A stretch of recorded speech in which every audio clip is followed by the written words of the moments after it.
तो वहीं उत्तराखंड में कांग्रेस ने प्रदेश अध्यक्ष, नेता प्रतिपक्ष नए क्या बनाए, पार्टी के लिए यह फैसला सिरदर्द बन गया।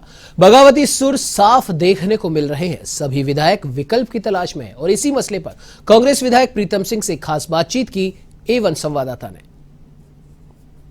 पूर्व नेता प्रतिपक्ष और चक्राता विधानसभा से 6 बार के विधायक प्रीतम सिंह जी इस वक्त हमारे साथ हैं। सीधी बातचीत कर लेते हैं। सर, इस वक्त राजनीति के बाजार में कुछ माहौल गरमाया सा है, क्या कहना चाहेंगे? कुछ नाराजगी की बात कांग्रेस के खेमे से सामने आ रही है कि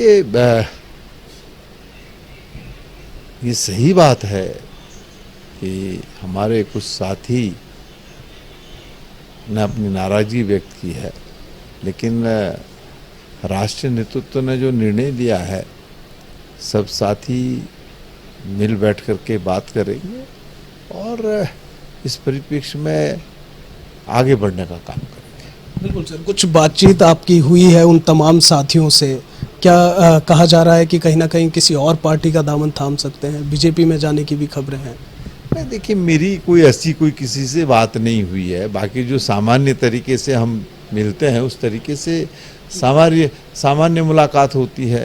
वो मुलाकात जो है हम एक दूसरे से रोज करते हैं, लेकिन मुझे ऐसी कोई जानकारी नहीं है कि कोई साथी जो है जो कांग्रेस के चुनाव निशान हाथ से जीत करके आया है वो किसी अन्य राजनीतिक दल में जाने की बात कर रहा हो। ऐसी कोई बात मेरे संज्ञान में नहीं है। बिल्कुल सर, आपसे जानना चाहूँगा सर, जब से इन 3 नामों की घोषणाएं हुई हैं तब से कहीं ना कहीं क्षेत्रवाद को लेकर के काफ़ी चर्चाएं हो रही हैं, तो आखिर तीनों नाम कुमाऊं मंडल से दे दिए गए हैं, क्यों गढ़वाल को वंचित छोड़ा गया? नहीं, देखिए, ऐसा नहीं है। वैसे तो मैं कहना चाहूँगा कि ये राज्य 2 मंडलों का राज्य है, कुमाऊं और गढ़वाल का, और इसमें भी अगर हम क्षेत्र की बात करेंगे तो कदापि उचित नहीं है। जो हमारे साथी हैं वो कहाँ के हैं ये महत्वपूर्ण नहीं है, बल्कि उनको जो जिम्मेदारी सौंपी गई है उस जिम्मेदारी का निर्वहन करेंगे। क्या गढ़वाल में कोई ऐसा काबिल नहीं था? आपके नेतृत्व में कांग्रेस ने अच्छा काम किया है, नेता प्रतिपक्ष आप रहे हैं, प्रदेश अध्यक्ष आप रहे हैं, फिर वंचित क्यों छोड़ा गया? नहीं, देखिए, ऐसा नहीं है। देखिए, राजनीति में एक ही व्यक्ति को बार बार जो है मौका नहीं मिलता है। नेता प्रतिपक्ष का एक पद है, प्रदेश अध्यक्ष का भी एक पद है, तो स्वाभाविक बात है हमारे अन्य साथी भी हैं, उनको मौका दिया गया है और मैं समझता हूं कि वो पूरी क्षमता के साथ प्रदेश के अंदर कांग्रेस को मजबूत करने का काम करेंगे। कुछ खबरें ऐसी भी हैं सर कि कहीं ना कहीं आप भी नाराज चल रहे हैं। आपको लग रहा है? सर, बैकडोर से कहीं ऐसा तो नहीं कि आपसे मुलाकातें हो रही हैं? कुछ ऐसी खबरें जो है बाजारों में है कि कहीं ना कहीं कुछ विधायकों ने आपसे बातचीत करने की कोशिश की है? नहीं, देखिए, मैं बैकडोर से क्यों कहूँ इस बात को? मैं तो फ्रंट डोर से कह रहा हूँ। भाई, कांग्रेस के हमारे विधायक साथी हैं, हम एक दूसरे से मिलते हैं तो हम बैकडोर से क्यों मिलेंगे? हम तो फ्रंट डोर से मिलेंगे।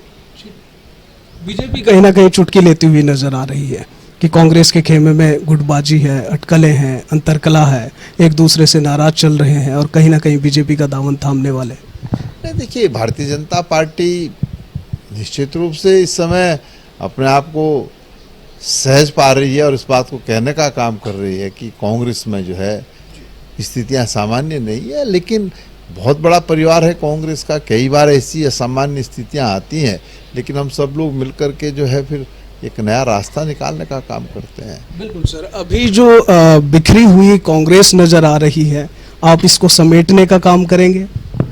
देखिए, कांग्रेस कहाँ पर बिखरी हुई नजर आ रही है? कांग्रेस कहीं पर भी बिखरी हुई नजर नहीं आ रही है। अगर माना किसी साथी ने अगर अपनी बात कही है, जो उसका दर्द है, उस दर्द को उसने बयां करने का काम किया है, तो उससे आप अंदाजा इस बात का मत लगाइए कि कांग्रेस बिखरी हुई है।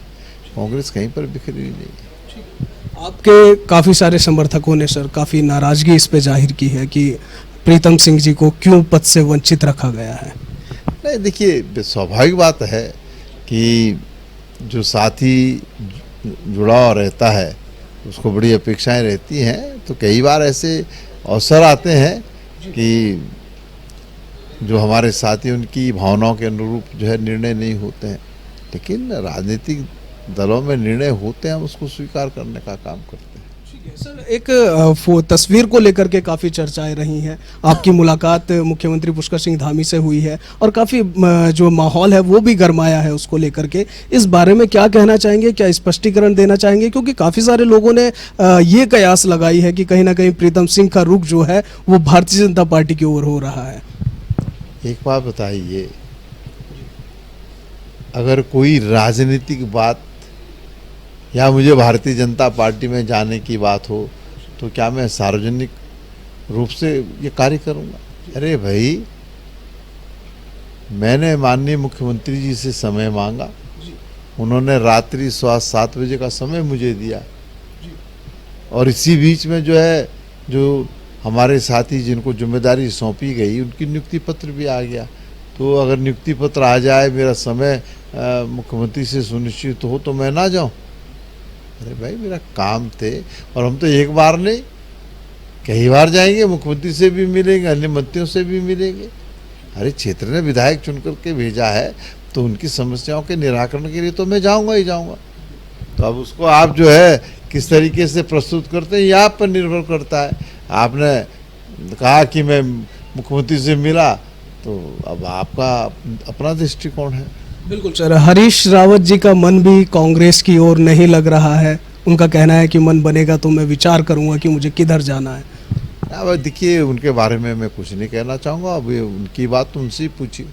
ठीक है, बहुत शुक्रिया सर हमसे बातचीत करने के लिए। तो प्रीतम सिंह जी से हमारी खास बातचीत हुई है। बड़ी बेबाकी के साथ जो है अपना स्पष्टीकरण प्रीतम सिंह जी ने दिया है। जो अटकलों का बाजार राजनीति के गलियारों में गरमा रहा है, तो कहीं ना कहीं जिस प्रकार से नाराजगी की बात है, तो प्रीतम सिंह जी यहाँ पर स्पष्ट करते हुए नजर आए हैं कि कहीं ना कहीं हमारे कुछ साथी नाराज जरूर हैं, लेकिन उनमें समन्वय बैठाने की कोशिश यहाँ पर की जाएगी। वीडियो जर्नलिस्ट आजाद सिंह के साथ मैं अरशद खान, A1 TV, देहरादून।